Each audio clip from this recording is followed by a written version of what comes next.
안녕하세요. 10분 성경의 보통 목사입니다. 오늘은 마태복음 17장으로 한 장 묵상을 나누겠습니다. 혹시 마태복음 17장을 아직 읽지 않으셨다면 영상을 잠시 멈추고 17장을 먼저 읽고 오세요. 마태복음 17장입니다. 1절부터 8절까지는 변화산 사건입니다. 예수님께서는 베드로와 야고보, 요한을 데리시고 높은 산에 올라가시죠. 이 산이 정확히 어떤 산인지는 알 수 없습니다. 변화산이라고 부르는 이유는 그 산에서 예수님께서 변화하셨다고 해서 붙인 이름이지 산의 정식 이름은 아닙니다. 그 산에서 베드로를 포함한 세 제자는 놀라운 광경을 보게 되는데요. 예수님께서 영광스러운 모습으로 변형되시는 모습을 보게 된 거죠. 그런데 더 놀라운 건 모세와 엘리야가 예수님과 대화하는 장면을 목격하게 됩니다. 베드로는 흥분을 감추지 못하고 이곳이 좋다고 하며 주님과 모세와 엘리야를 위하여 초막 셋을 짓고 살자고 제안하죠. 그러나 베드로가 이 말을 하자 그의 바람과는 다르게 구름이 덮여 모든 것을 가리며 이런 소리가 들려옵니다. 이르시되 내 사랑하는 아들이요 내 기뻐하는 자니 너희는 그 말을 들으라. 제자들은 그 소리에 압도되어 땅에 엎드리죠. 예수님은 제자들에게 일어나라고 말씀하시고 그 제자들의 눈에는 오직 예수님밖에는 보이지 않았다라는 것으로 이 변화산 사건은 끝이 납니다. 이어서 9절부터 13절까지는 산을 내려오며 나눈 대화인데요. 예수님은 세 제자에게 산 위에 있었던 이야기를 아무에게도 말하지 말라고 하십니다. 제자들은 예수님께 한 가지 의문을 제기하죠. 변화산 위에서 자신들이 본 엘리야에 대한 질문인데요. 당시 서기관을 비롯한 유대인들에게는 말라기 4장 5절을 근거로 메시아가 오기 전에 엘리야가 올 것이라는 믿음이 있었거든요. 그런데 제자들은 산 위에서 예수님과 엘리야가 함께 있는 모습을 보게 된 겁니다. 이 장면이 제자들에게는 의문이었던 겁니다. 엘리야가 지금 나타난 거라면 예수님 말고 또 다른 메시아가 이제 나타날 때인가? 라고 생각했던 거죠. 예수님은 이런 제자들의 마음을 아시곤 엘리야는 이미 왔다 갔으며 그가 바로 끔찍한 죽음을 당한 세례 요한이었음을 알려주십니다.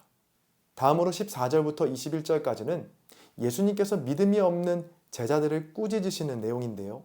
예수님께서 산에 올라가 계신 사이 한 사람이 제자들에게 간질로 고생하는 아들을 고쳐달라고 요청했지만 제자들은 능히 그 아들을 고치지 못했습니다.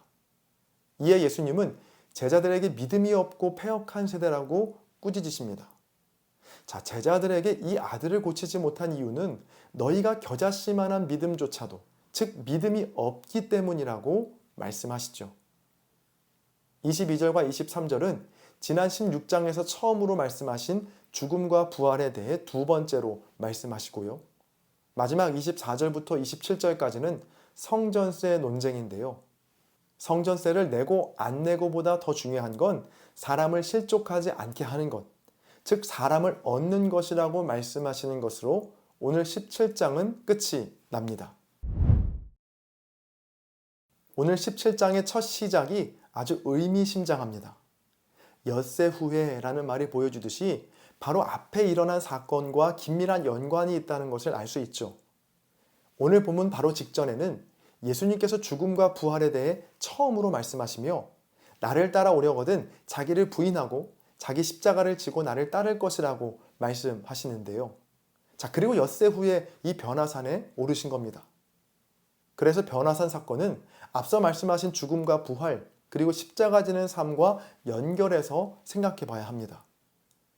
16장 말미에 예수님께서는 인자가 아버지의 영광으로 천사들과 함께 올 것이고 여기 서 있는 사람 중에 죽기 전에 그것을 볼 자들도 있다라고 말씀하시죠. 그리고 엿새 후에 베드로를 포함한 3명의 제자들은 그 약속이 생각날 정도로 엄청난 경험을 하게 됩니다. 영광스러운 모습으로 변형되신 예수님을 보게 된 것이죠. 더군다나 모세와 엘리야까지 보게 되니 얼마나 황홀한 경험이었을까요? 베드로가 흥분하여 이곳에 초막셋을 짓자라고 말하자 하나님은 즉시 구름을 덮어 아무것도 보이지 않게 하십니다. 그리고 이렇게 말씀하시죠. 이는 내 사랑하는 아들이요 내 기뻐하는 자니 너희는 그의 말을 들으라. 저는 이 하나님의 말씀이 이렇게 들렸는데요. 이는 내 사랑하는 아들이요 내 기뻐하는 자니 너희는 그의 말 좀 들으라. 변형된 예수님의 모습과 모세와 엘리야를 보고 흥분을 감추지 못하는 제자들에게 하나님은 보지만 말고 말 좀 들으라 라고 말씀하십니다. 오늘 이 말씀이 주는 메시지는 무엇일까요? 우리는 흔히 생각하기로 뭔가 대단한 것을 보면, 놀라운 기적을 보면 믿음이 생기고 믿음이 자란다라고 생각하지만 그렇지 않습니다.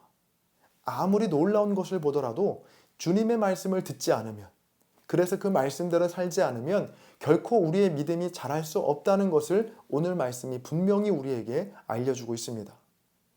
엿새 전에 예수님께 십자가 고난에 대해 들었던 제자들이었습니다.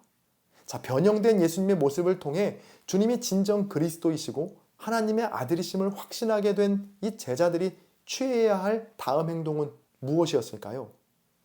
엿새 전에 들었던 그 말씀을 생각하며 십자가의 길이 부활로 가는 유일한 길임을 믿고 고난의 삶을 각오하고 어서 산 밑으로 내려가야 하지 않았을까요? 자, 그러나 베드로와 야고보와 요한은 눈앞에 보이는 황홀한 광경에 정신을 잃고 예수님의 말씀을 까맣게 잊어버리죠. 이런 모습은 산 아래에 있던 다른 제자들에게도 동일하게 있었고요. 예수님은 제자들의 믿음 없음을 꾸짖으셨습니다. 그리고 다시 두 번째로 죽음과 부활에 대해 말씀하시죠. 여러분 어떠신가요? 혹시 우리도 본문에 나오는 제자들처럼 자꾸 무언가를 보려고만 하고 이미 우리에게 주신 말씀에는 귀를 닫고 있지는 않으셨나요? 하나님께서 때로 우리의 삶을 구름으로 덮으실 때가 있습니다. 영광도 기적도 다 없어진 것 같이 우리의 눈을 구름으로 가리우실 때, 그때 우리가 해야 할 일은 주님의 말씀에 귀를 기울이는 것입니다. 오늘도 하나님은 우리에게 말씀하십니다.